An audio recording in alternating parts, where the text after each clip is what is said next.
Hello, it's Marsha Woodfield, the Rolling Realtor.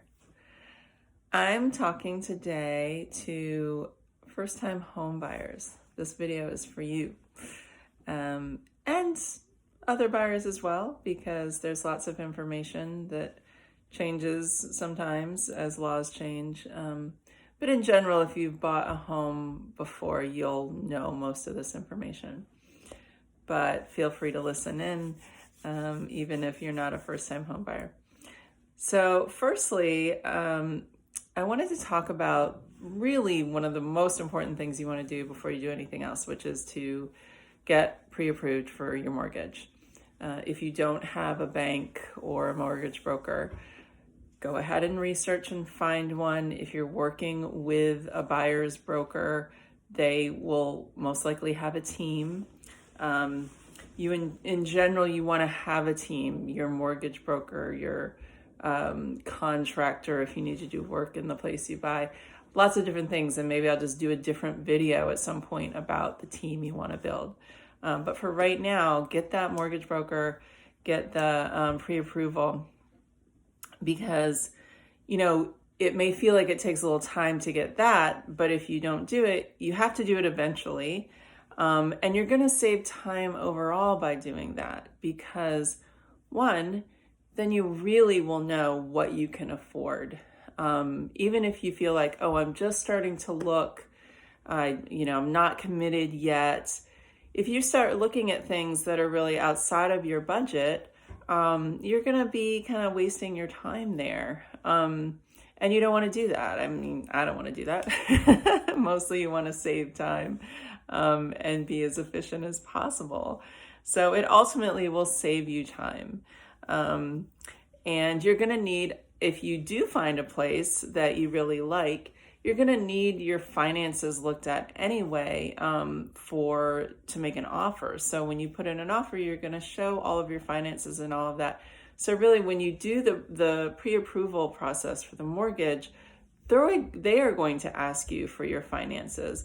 So there, you've already gotten everything together, and it's ready to go. You can sort of have it on hand when you're ready to make an offer.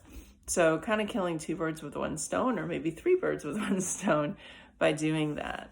So you don't have to, this is a lot of time saver by doing that. The other thing is, maybe you think you know what you can afford. Maybe you can actually afford more. I mean, most likely if you know what all your assets are, but and everything like that, and know your finances, you may know what you can afford. But it's just it's a really good first step. So that's that. Secondly, I wanted to talk about looking for what area or neighborhood you want to be in. So I want to talk about this first from a broker's perspective. Again, if you're working with a buyer's broker, there are some things that, well, actually any broker, a seller's broker as well. So someone selling the house to you, there's something called federal fair housing laws, and they protect all of us from discrimination. So along the lines of race, class, religion, gender, marital status, familial status. So this means, for example, that let's say you have a family and you have young children and you want to find out what the best schools are, or the best school districts, or what district is in your neighborhood. This is something that as an agent, I can give you general resources to find that information, but I can't actually say this is the best school, or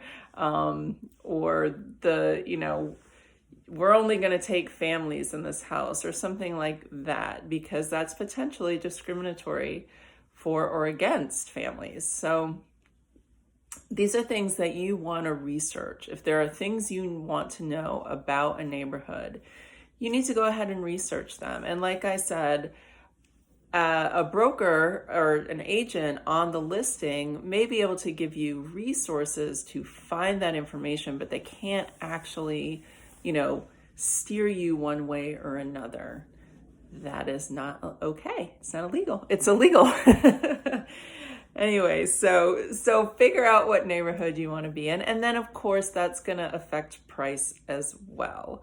I'm sure in just about every city, different neighborhoods have different price ranges, and we find what those are, whether we're renting or buying or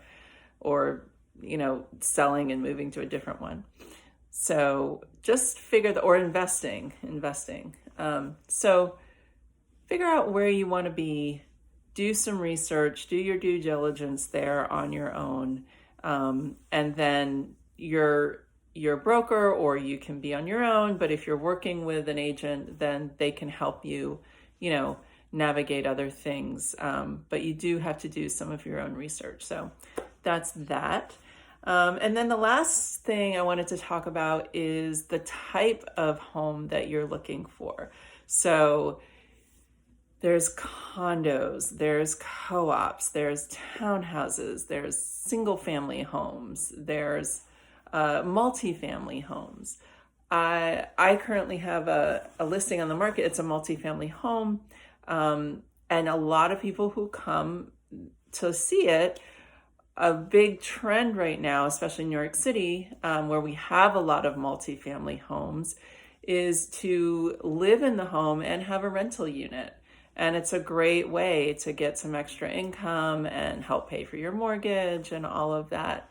And those are things, back to the mortgage broker real quick, that your mortgage broker can help you figure out a little bit. If you're going to get a mortgage for a house that you're planning to have rental income in, it may be a little different. So anyway, the type of house that you're looking for will matter for overall costs, certainly, in the beginning and as you go on. So there's different closing costs for all of those things.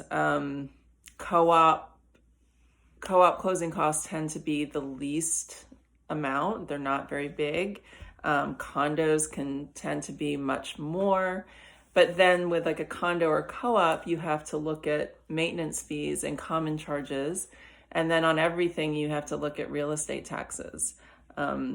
Maybe a new development condo has a tax abatement for 20 years and the taxes are really low, but eventually you'll have to pay some. Or maybe there's a tax abatement and it's going to be over in 2 years, and then your taxes will be really different. So there's so much to take into account, and figuring out what works best for you. What's the scenario that is going to work best for you and whoever's going to be living in the house. So, and that can take some time. And in New York City, certain kinds of housing, like some neighborhoods have a bunch of brownstones, a bunch of multifamilies. So that, that's something that you might want. I want this like brownstone neighborhood or something. So that's bringing everything together all in one.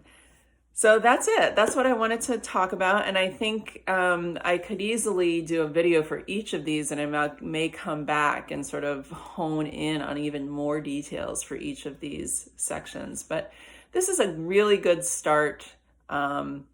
Things to think about if you're just starting out, just starting to think about buying your first home.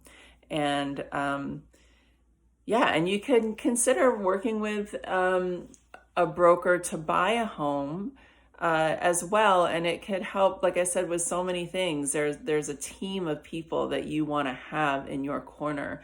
And because agents work with these people all the time, we have those teams set up and can sort of build a team for each client's individual needs. So I look forward to the next video, and I'll actually have to figure out what I'm going to do next, but stay tuned and I will have something for you next week. Have a great rest of your week, and I look forward to seeing you soon.